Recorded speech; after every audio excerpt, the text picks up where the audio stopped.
Ladies and gentlemen, let me begin by asking you a simple question. What is a good friend? Not just a person you laugh with or pass time with, but someone who walks with you when the path gets rough. Someone who tells you the truth, even when it stings. A good friend is more than a companion. They're a gift, a mirror, and a guide. In a world that often values popularity over loyalty, surface-level connection over deep commitment, we need to rediscover what it means to be a true friend and how to become one. A good friend is present. Not just in moments of celebration, but in seasons of hardship. They don't need grand words, they simply show up. Their presence speaks peace into chaos. A good friend is honest, not cruel, but caring enough to speak truth when lies would be easier. They correct you privately and defend you publicly. They don't flatter, they build. A good friend is trustworthy. They hold your secrets like a treasure, not a tool. You can lean on their word, rely on their silence, and find refuge in their integrity. A good friend is also selfless. They rejoice in your wins without envy. They pray for you without being asked. They celebrate your purpose even when there's a still unfolding.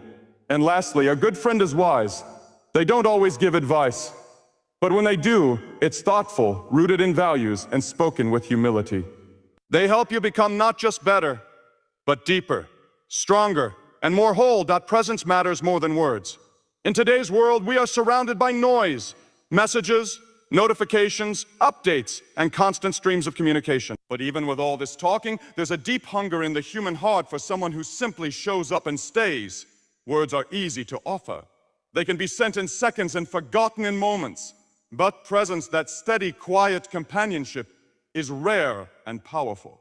It's one thing to say, "I'm here for you," and another to actually be there when it counts. When life is joyful, everyone wants to be near. Friends gather when there's laughter, when achievements are celebrated, when victories are being toasted. But a good friend is not just a guest at your celebrations. They're often the only one standing beside you at your lowest point. Their strength is not shown in speeches or grand gestures, but in their silent support. They don't always have the right words, and they don't pretend to. Instead, they offer something much deeper, themselves. Their physical and emotional presence says, you don't have to walk through this alone. Think of a hospital room. Think of a funeral home. Think of those quiet moments of loss, failure, heartbreak, and confusion. In those moments, words fall short.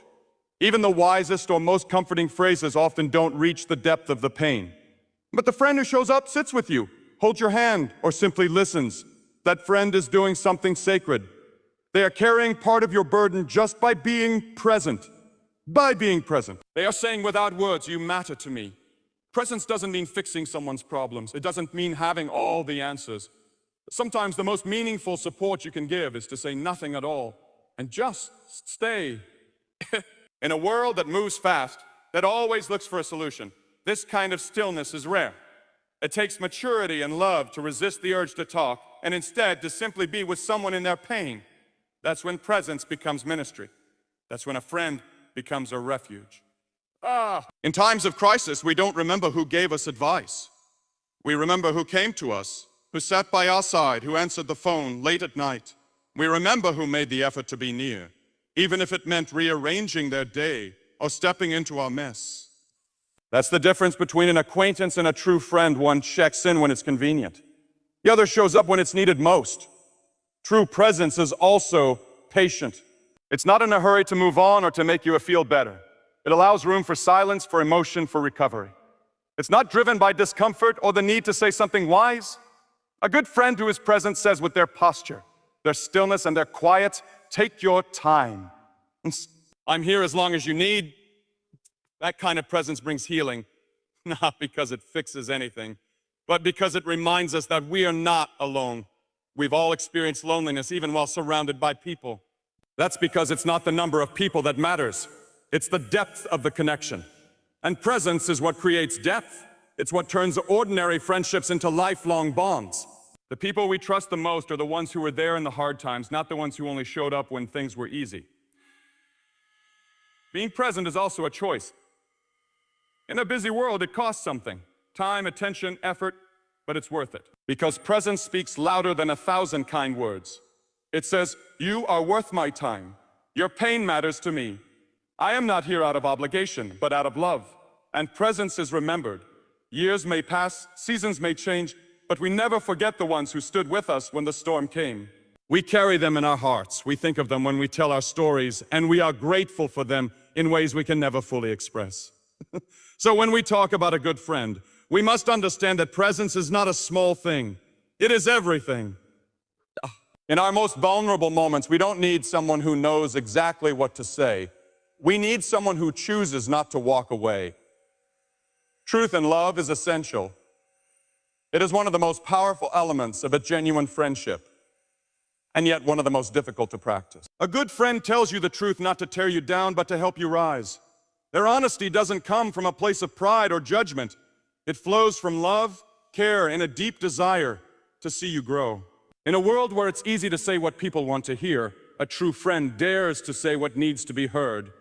We live in a time where many friendships are built on compliments, surface-level praise, and mutual convenience. But when things get tough, when choices have consequences, when someone starts drifting, when character is tested, that's when real friendship reveals itself. A good friend doesn't just comfort you with words. They challenge you with truth, and they do it with compassion, not condemnation. There's a difference between being harsh and being honest. Anyone can criticize. Anyone can point out flaws. But it takes a loving friend to speak the truth in a way that heals and not harms. They don't speak to make themselves feel superior. They speak because they genuinely care. Their truth is clothed in kindness. Their honesty is wrapped in humility. And when they speak, you may not always feel good, but you feel safe because you know their motive is love. Truth in friendship creates trust. It tells you that this person isn't just agreeing with you to keep the peace. They're invested in your life. They want what's best for you, even if it means risking a little discomfort between you. That kind of friend won't let you walk toward danger without warning you. They won't sit silently while you make choices that hurt you. They'll speak up, not to control you, but to protect you. And let's be honest, sometimes truth hurts. Sometimes it stings to hear that we're wrong, that we need to change, that we've stepped out of line.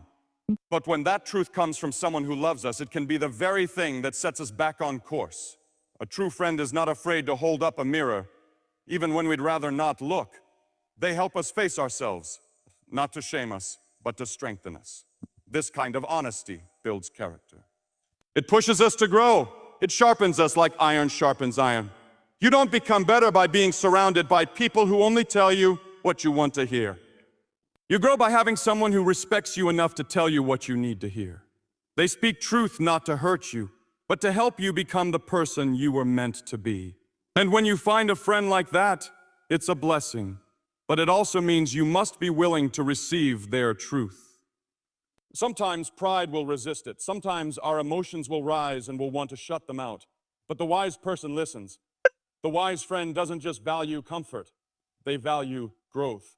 And when you listen to someone who speaks the truth in love, you'll often find that their words are exactly what your heart needed, even if your ego didn't want it. Being that kind of friend also takes courage. It's not easy to have hard conversations. It's not easy to tell someone you care about that they're heading in the wrong direction, or that their behavior is hurting others, or that they've started to drift from the values you both hold dear. But love doesn't stay silent when the truth needs to be spoken. A good friend will take that risk. They'll have the hard conversation because your well-being matters more to them than the temporary awkwardness of confrontation. There's something powerful about knowing that a friend loves you enough to be honest with you. Not in a way that embarrasses you, not in a way that tears you down, but in a way that says, I see more in you than this. You're better than this. That kind of truth is rare, and it's deeply needed. So when you think about the role of truth in friendship, remember this. Flattery may keep people close for a season, but truth spoken in love builds bonds that last for a lifetime. Words that flatter feed the ego.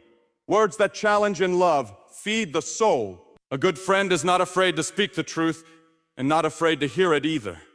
Because at the end of the day, love without truth is shallow, and truth without love is harsh. But when the two come together, they become the foundation of a friendship that can weather any storm